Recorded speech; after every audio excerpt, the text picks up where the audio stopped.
ఉప్పెనలాగా ఉద్యమం నడిపినాం. ఆ సందర్భంలో కూడా నేను చాలాసార్లు నాగర్ కర్నూలు రావడం జరిగింది.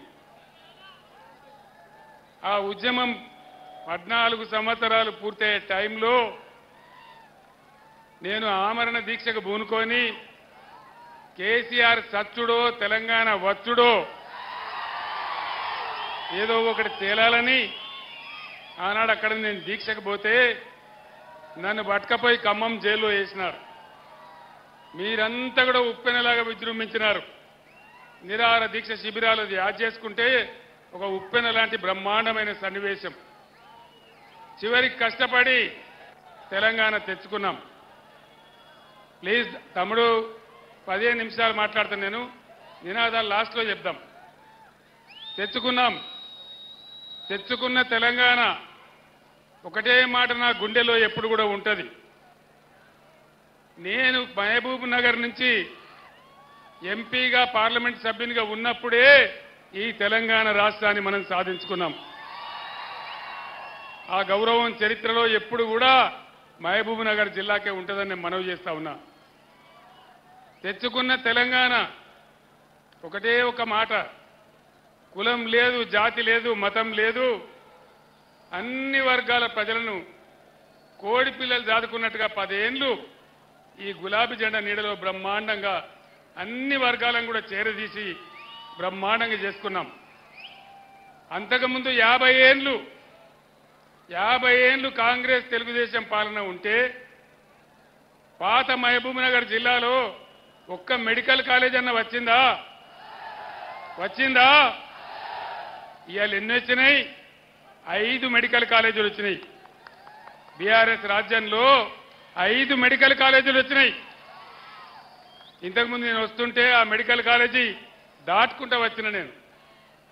ఇంకొక మాట చెప్తున్నా, గద్వాల ఎమ్మెల్యే కృష్ణమోహన్ రెడ్డి గారి తండ్రి చనిపోయినప్పుడు జిల్లా ఎమ్మెల్యేలందరినీ నేను హైదరాబాద్ పిలిపించుకొని నేను గద్వాల దాకా బస్సులో ప్రయాణం చేసిన. ఎట్లయింది నా పాలమూరు కండ్లార చూడాలి, ఆనాడు వలసలు పోయిన పాలమూరు ఎట్లా అయింది, ఇప్పుడు ఎట్లా ఉన్నది చూడాలని చెప్పి బ్రహ్మాండంగా నేను హైదరాబాద్ నుంచి 200 కిలోమీటర్లు గద్వాల దాకా పోయినా. మరి జనార్దన్ రెడ్డి గారి నాయకులంతా నాతో ఉన్నారు. ఆ రోజు చాలా ఆనందపడ్డా, నేను చాలా సంతోషపడ్డా. ఎక్కడికక్కడ వరి కోతలు, ఎక్కడికక్కడ వరి కోసే మిషన్లు, ధాన్యపు రాసులు, చాలా బ్రహ్మాండంగా నా హృదయానికి ఆనందం కలిగింది. నా పాలమూరు ఇంత బాగైంది అని చాలా చాలా నేను సంతోషపడ్డా. సరే, మంచి మాట. మొన్న అడ్డగోలు హామీలు ఇచ్చి దుష్ప్రచారాలు చేసి వాళ్ళ నోటికొచ్చిన మాటలు చెప్పి కేవలం 1.5% ఓట్లతోని కాంగ్రెస్ అధికారంలోకి వచ్చింది. ఎన్ని మాటలు చెప్పినారు? రైతు బంధు అందరికి వచ్చిందా? రాలేదా? అందరికి రాలే. అయా ముఖ్యమంత్రి, ఇది ప్రజల భాష, నేను ప్రజల మధ్య నిల్చొని మాట్లాడుతా ఉన్నా. రాలేదా రైతు బంధు? ప్రతి ఆడపిల్లకు 2,500 వచ్చినాయా? 2 లక్షల రుణమాఫీ అయిందా? కళ్యాణ లక్ష్మి తులం బంగారం వచ్చిందా? ఆడపిల్లలకు స్కూటీలు వచ్చినాయా? వరికి 500 బోనస్ వచ్చిందా? అది బోగసే అయిందా? అంటే ఈ విధంగా చివరికొస్తే ఎండింది ఎండంగా మా కష్టపడి రైతులు పండించి ధాన్యం తెచ్చి కొనుగోలు కేంద్రాలలో పెడితే దానికి కొనే దిక్కు లేదు. 20 రోజులైనా 15 రోజులైనా తప్పుడు వానలు వచ్చి తడిచిపోతా ఉంది తప్ప దానికి కొనే దిక్కు లేదు. ఇది ఇలా ఈ ప్రభుత్వం చేస్తున్నటువంటి పరిస్థితి. బీఆర్ఎస్ గవర్నమెంట్ ఉన్ననాడు, కేసీఆర్ ముఖ్యమంత్రి ఉన్నన్ని రోజులు ఒక్క ఏడాది లోపలనే కరెంటు బాగా చేసి 24 గంటలు కరెంటు ఇచ్చినాం. రెప్పగొట్టినంత సేపు కూడా కరెంటు పోలే. మళ్ళా ఈ కాంగ్రెస్ రాజ్యంలో కరెంటు పోతా ఉంది, మళ్ళా రాత్రిపూట బాయిల కాడికి పోవుడు, మళ్ళా తేలుపాములు గుట్టుడు. ఇప్పటికి 225 మంది చచ్చిపోయినారు తెలంగాణ రాష్ట్రంలో రైతులు. కొందరు ఆత్మహత్య చేసుకున్నారు, కొందరు కరెంటు షాటుకు చచ్చిపోయినారు, కొందరు పొలం కాడికి పోయి పాములు గడిచి చచ్చిపోయినారు. రకరకాల బాధలు మళ్ళా తయారైనాయి. ఈ బాధ ఎందుకు వచ్చింది? దయచేసి ఆలోచన చేయండి. కేసీఆర్ పెట్టిందే కదా, ఉన్నదే కదా, వీళ్ళు కొత్తగా గడపార పెట్టి తవ్వేదేం లేదు కదా, ఇచ్చిన కరెంట్ ఐఎస్టీసీకి ఇయ్యచ్చు కదా.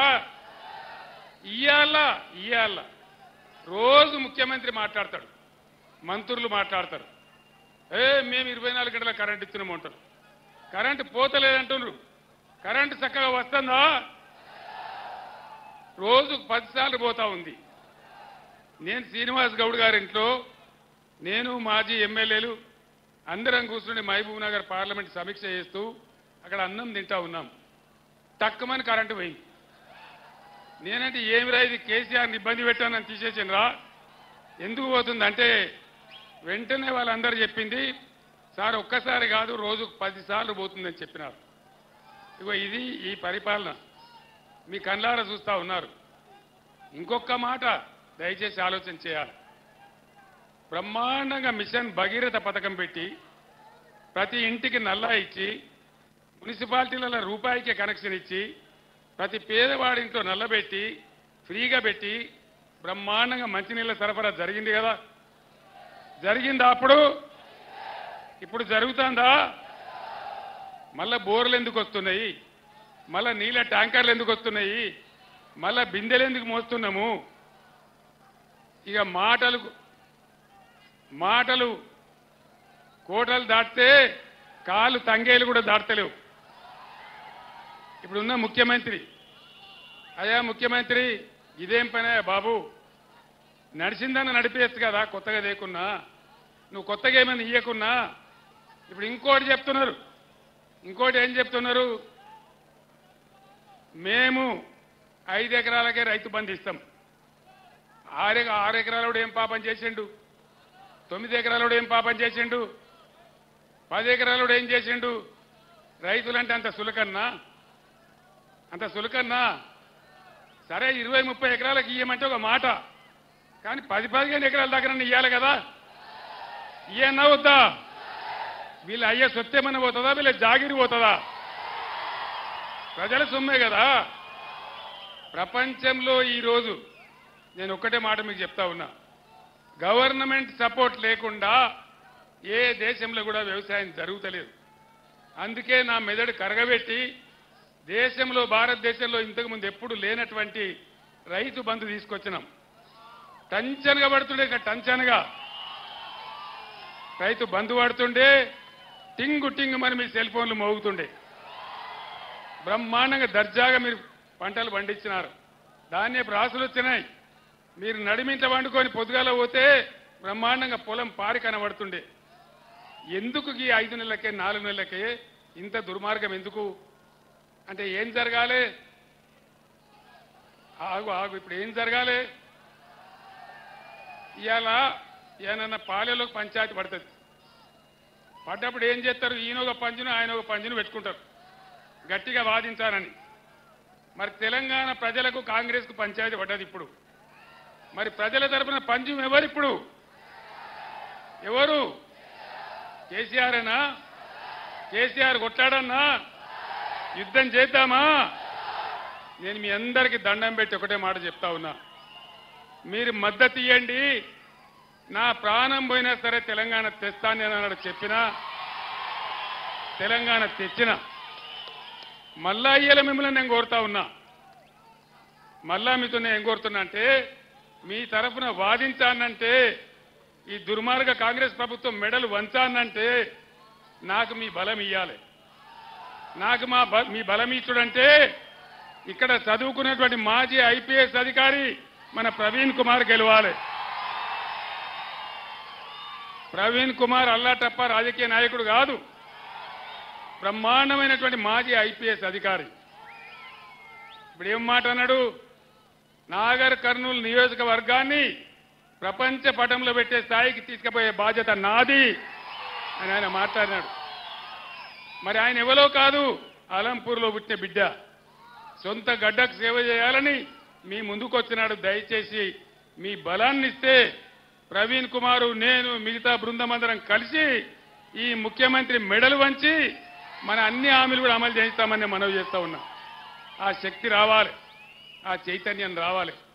కొంతమంది యువకులకు ప్లీజ్ యువక సోదరులకు నేను మనవి చేస్తా ఉన్నా. ఈ రాష్ట్రం మీది, ఈ దేశం మీది. బుద్ధితో ఆలోచన చేయాలి. ఒక ఉరవడిలో గాడుపులో ఎటువంటి తట్టు కొట్టుకొని పోవద్దు. మీ ఫ్యూచర్ ముఖ్యం, ఈ రాష్ట్రం ముఖ్యం. ఓట్లు ఎన్నికలు నాయకులు వస్తూ ఉంటారు పోతూ ఉంటారు, కానీ మన బతుకులు నిజం. మన బతుకులు నిజంగా ఉండాలంటే ఇంకో పార్టీ పోటీ చేస్తూ ఉంది. ఎవరు? భారతీయ జనతా పార్టీ. అక్కెరకు రాని చుట్టం. ఒక మాట చెప్పన్నా, నరేంద్ర మోడీ ఒక 100 నినాదాలు చెప్పిండు. 100 బేటీ పడావో బేటీ బచావో ఏమన్నా కనబడ్డదా? సబ్కా సాత్ సబ్కా వికాస్. దేశం ఏమన్నా బాగుపడ్డదా? సత్యనాశనం అయింది. ధరలు పెరిగినాయి. పెట్రోల్ ధర పెరిగింది, డీజిల్ ధర పెరిగింది, సిలిండర్ ధర పెరిగింది. సామాన్యుడు బతికే పరిస్థితి లేదు. మేక్ ఇన్ ఇండియా ఏమన్నా కనబడ్డదా? స్టార్టప్ ఇండియా కనబడ్డదా? Digital India కనబడ్డదా?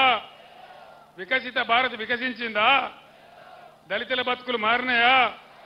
పేదల బతుకులు మారినాయా? బుల్లెట్ ట్రైన్లు వచ్చినాయా? రైతుల ఆదాయం డబల్ అయిందా? అమృత్ కార్ వచ్చిందా? మరి ఎందుకు వేయాలి వీళ్ళకి ఓటు? గిన్ని గ్యాస్ చెప్పడంలో కోటాయని మనం ఏమైనా నవ్వలేగలమా? పిచ్చోళ్ళమా? వీళ్ళు ఏం జరుగుతుంది? నిన్నెవరో గుజరాత్ ముఖ్యమంత్రి వచ్చినాడు నాగర్ కర్నూలుకు. గుజరాత్కి వెళ్ళి రావన్నా మనకు ముఖ్యమంత్రి. 1500 మంది రాలే ఆయన మీటింగ్కు. చూసినారు కదా మీరు. నేను ఒక్కటే మాట మీకు మనవి చేస్తా ఉన్నా. చట్టం ప్రకారం, భారతదేశంలో ఉన్న చట్టం ప్రకారం ఏ రాష్ట్రంలో ఎన్ని జిల్లాలుంటే ప్రతి జిల్లాకు ఒక నవోదయ పాఠశాల ఇవ్వాలి. నవోదయ పాఠశాల ఇస్తే పేద పిల్లలు బ్రహ్మాండంగా చదువుకుంటారు. నరేంద్ర మోడీకి నేను 100 ఉత్తరాలు రాసిన, దండం పెట్టి అడిగినా, అయ్యా మాది కొత్త రాష్ట్రం, చట్టం ఉంది, చట్టం ప్రకారం రావాల్సిన నవోదయ పాఠశాల ఇవ్వమంటే ఒక్కటి కూడా ఇయ్యలే. ఆయన ఇస్తే ఇలా నాగర్ కర్నూలు నవోదయ పాఠశాల రాకపోవునా? వచ్చిందా? మరి ఎందుకు వేయాలి బీజేపీకి ఓటు? భారతదేశంలో 157 మెడికల్ కాలేజీలు పెట్టాడు ఆయన. నేనన్నా మేము కొత్త రాష్ట్రమయ్యా, మాకు ఒక 4 ఇయ్యలే, ఒక్కటి కూడా ఇయ్యలే. పాలమూరు ఎత్తిపోతల పథకం, దాంతో బతుకుతుంది పాలమూరు. ఇక్కడనే ఉన్నది మన వట్టెం రిజర్వాయర్. కొన్ని గ్రామాలు పోయినా నీళ్లు రావాలి, లక్షల ఎకరాలు వారాలని చెప్పి ఆరాటపడి కట్టుకున్నాం. దానికి జాతీయ హోదా ఇవ్వమన్నాం. కొత్త రాష్ట్రం కాబట్టి ఒక 25,000 కోట్లు సాయం చేయమన్నాం. 25 న్యాయ పైసలు కూడా ఇయ్యలే. ఉల్టా ఏం చేసిండు మోడీ? కేసీఆర్, నువ్వు రైతుల మోటార్ల కరెంటు మీటర్లు పెట్టాలి, లేకపోతే సంవత్సరానికి 5,000 కోట్లు నీకు ఇచ్చే గ్రాంట్ కట్ చేస్తాను. నేను చెప్పిన మోడీ గారు, నా తల తెగిపడ్డా సరే నేను మీటర్లు పెట్టాలని చెప్పి, నా రాష్ట్రంలో నా రైతుల కరెంటు కావాలి, ఆ బాధ ఏందో నాకు తెలుసు, నేను కూడా రైతునే, నేను మీటర్లు పెట్టాను. కానీ ఇప్పుడు ఏమవుతుంది? దయచేసి జాగ్రత్తగా ఆలోచించాలి. ఏమవుతుంది ఇప్పుడు? మళ్ళా మీరు బీజేపీకి ఒక్క ఓటు వేసినా ఏమంటాడు నరేంద్ర మోడీ? నేను మీటర్ పెడతానంగా కూడా నాకే గుద్దినరు, బరాబర్ పెడతా అంటాడు. అప్పుడే ఆడుకోవాలి మనం. అందుకే యువకులకు చెప్తున్న, దయచేసి ఆలోచన చేయాలి. అందుకే ఏదో ఉన్మాదంలో పడిపోవద్దు. మన బతుకులు కావన్నా, మన పంటలు పండన్నా, మన పొలాలు బాగుండన్నా, ఈ నరేంద్ర మోడీ గాయ గత్తర కావన్నా ఏం కావాలి? దయచేసి మీ అందరితో నేను ప్రార్థిస్తా ఉన్నా, ఊరికే నినాదం చెప్పడం కాదు. ఇక్కడి నుంచి ఇలా పోయిన తర్వాత మీ గ్రామాలలో చర్చ పెట్టండి. మన కోసం దండలాడే మన బీఆర్ఎస్ని కాపాడదామా, మన బతుకులు ఆగం చేసే వాళ్ళని కాపాడదామా?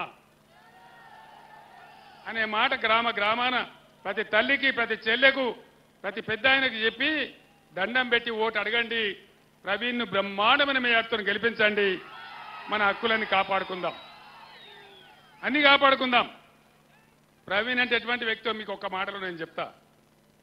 నేను ముఖ్యమంత్రి అయినాక ప్రవీణ్ని పిలుచుకున్నాను నేను. ప్రవీణ్ గారు, మీరు గురుకులాలు మంచిగా నడుపుతున్నారు, ఇంకా బాగా నడపాలి, మీకు బడ్జెట్ ఎంతగా ఉన్నంత తీసుకోండి, వాటిని జూనియర్ కాలేజీలు కూడా చేయండి, బ్రహ్మాండంగా చేయమని చెప్పిన. తెలంగాణ గురుకులాలంటే ఇంటర్నేషనల్ స్కూల్స్కు సమానం. అద్భుతమైనటువంటి డాక్టర్లు, ఇంజనీర్లు, ఐఐటీలు, ఐఐఎంలు, ఐఏఎస్లు, పైలట్లు, హిమాలయ పర్వత శిఖరాలు ఎక్కిన బిడ్డలు, అక్కడి నుంచి ఎవరెస్ట్ శిఖరాలు ఎక్కిన బిడ్డలు ఆ గురుకులాల నుంచి పుట్టించిన వ్యక్తి ఎవరు? మన ఆర్ఎస్ ప్రవీణ్ కుమార్. ఆయనకు ఒక కమిట్మెంట్ ఉంది, దేశాన్ని బాగు చేయాలని ఉంది, అట్టడుగు వర్గాలను పైకి తేవాలని ఉంది, మన రైతులను కాపాడుకోవాలని ఉంది, మన రాష్ట్రాన్ని మేలు చేసుకోవాలని ఉంది. ఆయన ఆశామాషి వ్యక్తి కాదు, ఒక మాజీ ఐపీఎస్ అధికారి, ఉన్నత స్థాయిలో పనిచేసిన వ్యక్తి. ఇట్లాంటి వ్యక్తులు గెలిస్తే విచక్షణ ఉంటుంది, మంచి ఉంటుంది, చెడ్డ ఉంటుంది, అన్ని లాభాలు జరుగుతాయి. ఇటువంటి వ్యక్తి మళ్ళా మళ్ళా దొరకరు. మామూలు నాయకులు దొరుకుతారు, కానీ ఇటువంటి వ్యక్తులు చదువుకున్న వాళ్ళు రాజకీయాలకు వచ్చి సేవ చేస్తామని వచ్చినప్పుడు గెలిపించుకోవడం మన బాధ్యత. हमारे तेलंगाना रियासत के हमारे मुसलमान बुजुर्गों को, भाइयों को और बहनों को मैं तहे दिल से सलाम करता हूं. भाइयों, एक बात सोचिए, आज तेलंगाना रियासत में क्या हो रहा है. దయచేసి ప్లీజ్ మాట్లాడేటప్పుడు డిస్టర్బ్ చేయదు. 5 నిమిషాలు. भाइयों, एक बात सोचिए गौर से. उस दिन जब तेलंगाना रियासत के लिए मैं जद्दोजहद के लिए निकला, कसम खा के निकला, अल्लाह पे भरोसा रख के निकला. उन दिनों में कहता था अल्लाह के घर में देर है लेकिन अंधेर नहीं है, उनका करम होगा और तेलंगाना रियासत बनेगा. उनका करम हुआ, अल्लाह का करम हुआ, हमको तेलंगाना रियासत हासिल हुआ. हिंदुस्तान में पहली बार कहीं किसी रियासत में नहीं किया. हमारे मसाजिदों में नमाज पढ़ने वाले इमाम साहब लोगों को और हमारे मसाजिदों में अजान देने वाले मौजम साहबों को पहली बार मैंने तनख्वाह शुरू किया. किसी रियासत ने नहीं किया. और तेलंगाना मुसलमान बच्चों के लिए, लड़कियों के लिए मैंने रेजिडेंशियल स्कूल खोला. आपके पास भी आया. कैसे अच्छा तालीम उन लोगों को मिल रहा है, ये आप देख रहे. आज क्या हो रहा है हमारे रियासत में, ये भी आप देख रहे. यहां टक्कर हमको बीजेपी को है, महबूब नगर में भी और यहां नागर कर्नूल में भी. मैं सच्ची बात बता रहा हूं. आप कहीं वहम में कांग्रेस को वोट देंगे तो यहां एमपी बीजेपी जीत जाएगा, कोई फायदा नहीं होगा, हमारे लिए बहुत बुरा होगा. इसलिए सारे मुसलमान दानिशमंद लोगों को, नौजवानों को, बुजुर्गों को मैं दरखास्त करता हूं, आज यहां बीजेपी नहीं जीतना चाहिए, यहां बीआरएस जीतना चाहिए. जो कि बीआरएस एक सेक्युलर पार्टी है, सेक्युलर तहरीक है. बिल्कुल एकदम जिंदगी भर के लिए हम सेक्युलर पार्टी बने रहेंगे. और हमारे नागर कर्नूल नशीद से जो हमारे कैंडिडेट है वो साबिका आईपीएस ऑफिसर है, दानिश्वर है, अच्छा आदमी है, लोगों के लिए हमदर्दी रखने वाले आदमी है. इसीलिए मैं आपसे दरखास्त करता हूं, हम ही जीत रहे. आज सुबह जो रिपोर्ट मिला मुझे, महबूब नगर और नागर कर्नूल दोनों नशिस्तों पर हम ही जीत रहे हैं, इसमें मुझे कोई शक नहीं है. बिल्कुल जीत रहे हैं. अगर आप लोगों का ताउन हो, भारी अक्सरियत से हमारे लोग कामयाब होंगे और आपके खिदमत में काम करेंगे. एक बात तो तय है, कोई कुछ कहे, मुद्दई लाख बुरा चाहा तो क्या होता है, वही होता है जो मंजूर खुदा होता है. इतना कहते हुए मैं आपसे रुखसत होता हूं. సోదరులారా, చివరిగా నాది ఒకటే మాట. ఆనాడు మీ అందరి అండదండలతోని 15 సంవత్సరాలు అన్నం తిన్నామో, అటుకులు బుక్కినామో, ఉపాసం ఉన్నామో, పోరాటం చేసి తెలంగాణ తెచ్చినాం. నా చావు కూడా తెగించి దీక్షపట్టి తెలంగాణ తెచ్చినాం. కానీ ఇలా ఈ రాష్ట్ర ముఖ్యమంత్రి ఏం మాట్లాడతాడని సంస్కారం ఏంది? కేసీఆర్ నీ గుడ్లు వేకి గోటీలు ఆడుకుంటా, నీ పేగులు తీసి మెడలేసుకుంటా, ఆఖరికత్తే నీ ముడ్డి మీద షెడ్డి కూడా గుంజుకుంటా. ఇదేనా ముఖ్యమంత్రి మాట్లాడే భాష? ధర్మమేనా? తెలంగాణ సాధించిన వ్యక్తిని, ఇన్నేళ్లు పోరాటం చేసిన వ్యక్తిని, వచ్చిన తెలంగాణను తెల్లగా చేసిన వ్యక్తిని, తెలంగాణకు మంచినీళ్లు, కరెంటు, సాగునీళ్ల కోసం తన్లాడిన వ్యక్తిని నన్ను పట్టుకొని ఇన్ని మాటలు అనొచ్చునా? ధర్మమేనా ఇది? ఇది మన తెలంగాణ గౌరవమా?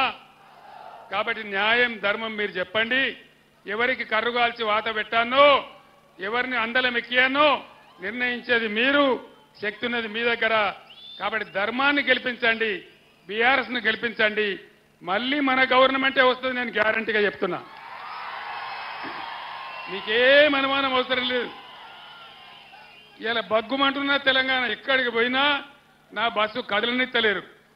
ఊరూరికి పూలదాలుడు, గుమ్మడికాయలు కొట్టుడు, రకరకాల పదలు చేసి గంట అరగంట నేను ఆలస్యం పోతా ఉన్నా. మళ్ళా డెఫినెట్గా జనం మారిపోయింది, అర్థమైపోయింది. ఈ ప్రభుత్వానికి ఒక సురుకు పెట్టాలి, వీళ్ళ బలుపు దించాలనేటువంటిది వచ్చింది. కాబట్టి ఏం అనుమానం లేదు, మళ్ళా మన ప్రభుత్వం వస్తుంది. డెఫినెట్గా బ్రహ్మాండంగా మన తెలంగాణ, మన పాలమూరు పథకం అన్ని కూడా చేసుకుందాం. ఏం రందిపడే అవసరం లేదు. ప్రవీణ్ కుమార్ గారిని గెలిపిమని కోరుకుంటూ నేను సెలవు తీసుకుంటా ఉన్నా. జై తెలంగాణ, జై తెలంగాణ. కారు గుర్తుకే, కారు గుర్తుకే.